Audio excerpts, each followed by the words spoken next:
Le cerveau déteste le changement. Il déteste ce qu'il ne connaît pas. Il déteste l'inconnu.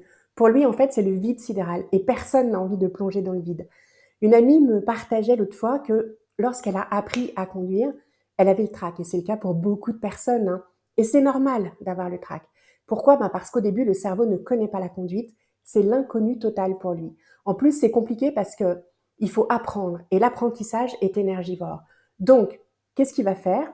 Il va vouloir vous protéger, nous protéger. Et pour faire ça, il va opérer un mécanisme biologique comme par exemple libérer de l'adrénaline, du cortisol, de la CTH, un cocktail de stress et tout ça, c'est extrêmement inconfortable pour nous.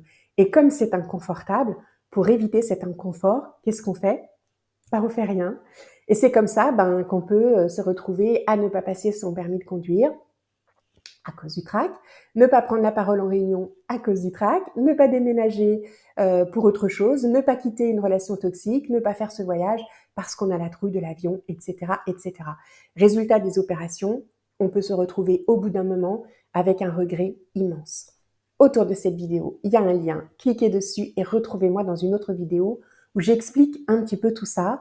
Et puis je donne aussi une technique qui vaut ce qu'elle vaut, mais j'ai surtout une formation complète pour aller chasser, pour aller dégommer et déconstruire toutes ces peurs qui font souvent qu'on reste là où on est alors qu'on aimerait tellement pourtant avancer.